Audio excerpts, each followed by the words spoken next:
السلام علیکم مکری کے قارئین، امید کرتی ہوں آپ سب خیریت سے ہوں گے۔ اللہ تعالیٰ سب کو خوش رکھے، سب کو شاد و آباد رکھے، سب کی پریشانیوں کو ختم فرمائے، سب کی نیک تمناؤں کو اللہ تعالیٰ قبول و منظور فرمائے۔ تو جی یہ ہے رسالہ ابکری جولائی 2025 کا اور پیج نمبر ہے 5۔ تو جی شروع کرتے ہیں۔ مجھے تسبیح خانہ کا ڈر نیک روحوں نے دکھایا۔ محترم حضرت حکیم صاحب السلام علیکم۔ مجھے سمجھ نہیں آ رہی تسبیح خانے سے نسبت کے کمالات کہاں سے شروع کروں۔ ابکری سے جڑنے سے پہلے ہمیں وظائف کا کوئی علم نہیں تھا، ہماری اولاد نہ ہو رہی تھی۔ پھر میرے شوہر کی آپ سے ملاقات ہوئی۔ جب میرے شوہر ملاقات کے لیے جانے لگے تو میں نے کہا حضرت صاحب سے نیک اولاد کے لیے کوئی وظیفہ پوچھ لینا۔ ملاقات کے بعد شوہر نے بتایا کہ آپ نے فرمایا نیک اولاد کے لیے لا حول ولا قوت الا باللہ العلی العظیم بہت تاثیر ہے۔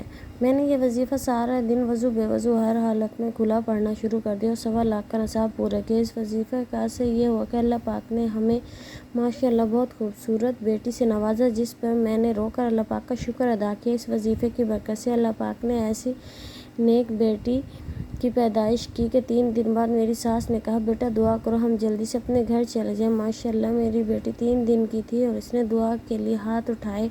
وہ دراصل کمزور تھی، اس لیے ICU میں تھی۔ سب ڈاکٹرز کہتے ہیں ماشاءاللہ اس بچی میں بہت کشش ہے۔ جب بچی کو ڈرپ لگتی ہے تو بہت طریقے سے ہاتھ آگے کرتی ہے اور درد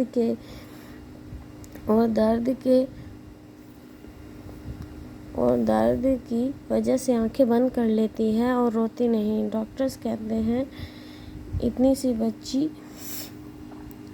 بچی میں اتنا صبر و برداشت ہے۔ پتہ نہیں میری بیٹی کو کس کی نظر لگی کہ وہ 20 دن کے بعد ہمیشہ کے لیے مجھے چھوڑ کر چلی گئی۔ ایسا لگا جیسے میری تو دنیا ہی اجڑ گئی۔ یہ لکھتے ہوئے بھی آنکھوں میں آنسو آ گئے۔ میں اتنا روئی کہ کوئی دن ایسا نہ گزرتا جب میں اپنی بیٹی کو یاد کر کے نہ روئی ہوں۔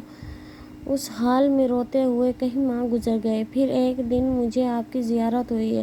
حضرت صاحب آپ فرماتے ہیں تم روتی کیوں ہو؟ میں نے کہا حضرت صاحب میری بیٹی فوت ہو گئی۔ آپ نے سر پر ہاتھ رکھا اور فرمایا اللہ بہتر کرے گا۔ اس دن سے میرے آنسو تھمے۔ ایک دن مجھے خواب آیا جب میں تسبیح خانہ نہیں آتی تھی، بس میرے شوہر آتے تھے، ہمیں کبھی بھی لے کر نہیں آئے۔ میری بیٹی خواب میں آ کر کہتی ہے امی جی اگر آپ یہاں نہیں آئیں تو میں ناراض ہو جاؤں گی۔ وہ دواخانے کے سامنے کھڑی ہوتی ہے۔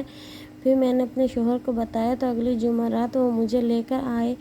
جب میں آئی تو وہی جگہ تھی جہاں میں نے بیٹی کو خواب میں دیکھا۔ اس دن سے میں تسبیح خانہ سے مستقل جڑ گئی ہوں اور ہر جمعرات محفل میں آتے ہیں۔ جب آپ سے ملاقات ہوئی تو آپ نے فرمایا آپ خوش قسمت ہیں، اللہ نے ایسی بیٹی دی جو اور فرمایا اللہ آپ کو نیک اولاد سے نوازے گا۔ اللہ نے آپ کی دعا قبول فرمائی اور ہمیں اولاد سے نوازا۔ حضرت صاحب ابکری آنے سے پہلے دین کی سمجھ بوجھ نہیں تھی، نماز بھی کبھی نہیں پڑھتی تھی، دعا مانگنا بھی نہیں آتا تھا۔ اللہ کا شکر ہے اس نے سچے در سے جوڑ دیا۔ 5 وقت کی نماز پڑھتی ہوں اور دعاؤں میں بھی رونا آ گیا۔ آپ کے لیے بہت دعا مانگتی ہوں، اللہ آپ کی نسلوں کو تا قیامت تسبیح خانہ کا خادم بنائے رکھے، آمین ثم آمین۔ یہ جی ہے شمائلہ صدام لاہور سے۔ انوکھی محفل شامل ہوئی اور عزت کا تاج ملا۔ محترم حضرت حکیم صاحب السلام علیکم۔ آپ پر اور آپ کی نسلوں پر کروڑوں رحمتیں اور برکات ہوں، آمین ثم آمین۔ آپ نے میری تربیت کی، آپ کی وجہ سے بہت ملا، سچی راہ ملی۔ اگر آپ نہ ہوتے تو میں برباد ہو جاتی، زندگی کی رہائیوں میں کھو جاتی اور بے مقصد زندگی جی رہی ہوتی۔ تسبیح خانہ اور آپ سے نسبت کے بعد اللہ تعالیٰ عزت مقام اور وقار سے نوازا ہے، ورنہ ناکامیاں میرا مقدر تھی، کوئی بھی ٹھیک کام سے نہ کر پاتی، احساس کمتری کا شکار ہو رہی تھی۔ مگر تسبیح خانہ میں ہونے والے شب جمعہ کی روحانی محافل سننے کی برکات سے اللہ تعالیٰ نے زندگی کا رخ ہی بدل دیا۔ مختصر آپ نے میری زندگی بنائی اور بنا رہے ہیں۔ روحانی محفل کی برکت سے پریشانیوں اور مسائل بآسانی نکل جاتی ہیں۔ انہی محافل کی برکات سے جینے کی امید ملی۔ میرا یونیورسٹی کا امتحان تھا، پیپر بالکل غیر متوقع تھا، میری تیاری بھی اتنی خاص نہیں تھی۔ میں روحانی محفل سنی اور اس کے بعد اختتامی دعا میں شامل ہوئی اور اپنے پیپر کے لیے دعا کی۔ میرے اس پیپر میں بہترین نمبر آئے۔ یہ سب روحانی محفل سننے اور اس میں مانگی جانے والی دعا کا نتیجہ ہے، حالانکہ میری محنت صفر تھی۔ سین الف ملتان سے۔ پریشان کیوں ہو؟ تمہیں بہترین رشتہ ملے گا۔ محترم حضرت حکیم صاحب السلام علیکم۔ آج سے 7 سال پہلے میری بہن کی شادی ان سے بڑی عمر کے آدمی سے ہوئی۔ ان کے خاوند کئی سال سے امریکہ میں مقیم تھے۔ شادی کے کچھ ہی عرصے بعد ان کا اچانک انتقال ہو گیا۔ یہ سب ہم گھر والوں کے لیے قیامت سے کم نہ تھا۔ ہمشیرہ کا چہرہ دیکھ کر سمجھ نہیں آتی تھی کہ اللہ نے ان پر اتنی بڑی آزمائش کیوں ڈال دی، لیکن اس وقت ہم ابکری سے جڑ چکے تھے اور مسلسل آپ کے بتائے اعمال کر رہے تھے۔ شاید یہی ایک اس سکون کی وجہ تھی جس نے ہمیں رب کی رضا پر راضی کر دیا۔ ہم نے ہمشیرہ کا بہت خیال رکھا، لیکن یہ دکھ ایسا تھا جو میری بہن کا کلیجہ کاٹنے لگتا تھا۔ وہ ڈپریشن میں چلی جاتی تھی کہ میرا قصور کیا تھا، میرے ساتھ ایسا کیوں ہوا۔ ہم پریشان بھی تھے کہ اتنی چھوٹی اور ساری زندگی قربانیاں دینے والی بہن کے ساتھ یہ کیا ہو گیا۔ وہ ہمیشہ روتی رہتی اور اندر اندر گھٹتی رہتی۔ کئی بار خودکشی کی بھی کوشش کی، لیکن اللہ نے اسے حرام موت سے بچا کر رکھا۔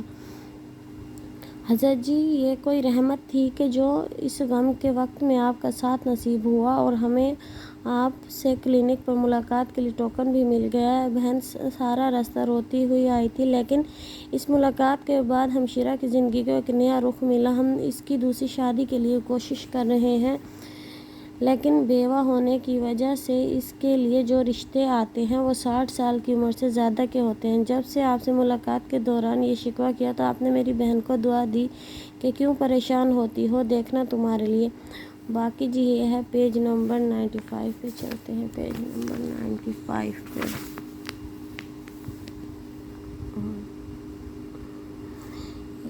تمہارے لیے بہترین تمہاری عمر کا ہی رشتہ آئے گا اور تمہیں بہت عزت سے لے کر جائیں گے۔ تم اپنے سب غم بھول جاؤ گی۔ حضرت جی، آپ کا فرمایا ایک ایک لفظ حقیقت میں بدل گیا۔ چند دن قبل ایک رشتہ آیا اور دوسری ملاقات میں بات پکی ہو گئی اور ان لوگوں نے ہمشیرہ کا رشتہ بہت عزت سے مانگا اور لڑکا بھی ان کی ہم عمر کا ہے۔ اس لڑکے کی بھی بیوی کا انتقال ہو گیا، 2 سال قبل ہوا ہے اور ان کے بھی چھوٹے بچے ہیں۔ وہ اس بات پر بہت شکر گزار ہے کہ ہمشیرہ نے بن ماں کے بچوں کے سر پر ہاتھ رکھنے کا سوچا۔ وہ کہتے ہیں اس بات کا دین بھی ہم کبھی نہیں دے سکتے۔ یہ لفظ دین تھا۔ حضرت جی، یہ سب آپ کی دعاؤں کا نتیجہ ہے۔ میری بوڑھی ماں کی پریشانیاں بھی دور ہو گئیں۔ اللہ میری والدہ کا دل اولاد کی طرف سے ٹھنڈا رکھے، آمین۔ اللہ سب ماؤں کا دل اولاد کی وجہ سے ٹھنڈا رکھے، سب کی اولادوں کو اپنی ماؤں کی آنکھوں کی ٹھنڈک بنائے، آنکھوں کا نور بنائے۔ دل سے آپ کے لیے اور سارے نظام کے لیے دعائیں نکلتی ہیں۔ اللہ آپ کو خوش رکھے، آمین ثم آمین۔ چلتے ہیں جی دوبارہ اپنے پیج کی طرف۔ یہ وہ ہمارا ٹاپک کمپلیٹ ہو گیا۔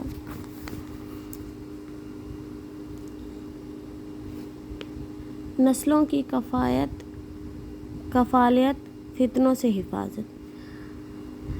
تمام مخلصین شیخ الوظائف ان کی نسلوں اور تمام نظام کی کفالت، برکت، عافیت، فتنوں سے حفاظت کا تصور کر کے 2 رکعت نفل نماز حاجت اور 3 مرتبہ سورہ یاسین والے عمل کا اہتمام کریں اور شیخ الوظائف کی خاص توجہات اور دعائیں لیں۔ اس عمل کا فیض اور برکات آپ کی نسلوں کو رنگ دے گا انشاءاللہ۔ یہ جن کی دوائیوں کے بھی ساتھ ساتھ ہوتے ہیں۔ ابکری کی 70 شفائیں، چند خوراکیں اور فوری اثر دکھائے۔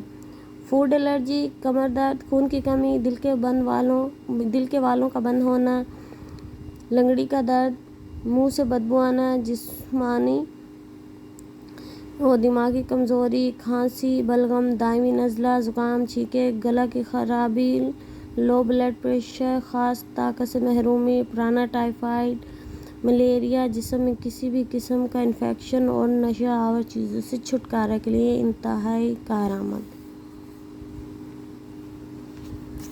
غیبی مدد کا نظارہ آنکھوں سے دیکھیں۔ کبھی طلاق، فاقے، جھگڑے نہ ہوں۔ فیملیاں اور نئے شادی شدہ جوڑے 21 جمعرات روحانی محفل تسبیح خانہ لاہور میں منت مانیں، مرادیں پائیں، خوشحال ہو جائیں۔ مغرب سے پہلے آئیں، دعا کے بعد جائیں۔ غیبی مدد اپنی آنکھوں سے دیکھیں۔ جادو، جنات، بندش، رزق کی تنگی اور تمام مسائل کے حل کے لیے اپنے مقامات پر رہتے ہوئے روحانی محفل روزانہ سنیں۔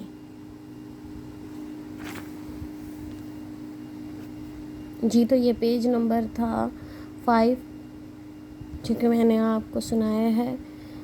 امید ہوں آپ سب کو پسند آئے گا۔ اس کے ساتھ اجازت چاہوں گی۔ اللہ حافظ۔ السلام علیکم ورحمۃ اللہ وبرکاتہ۔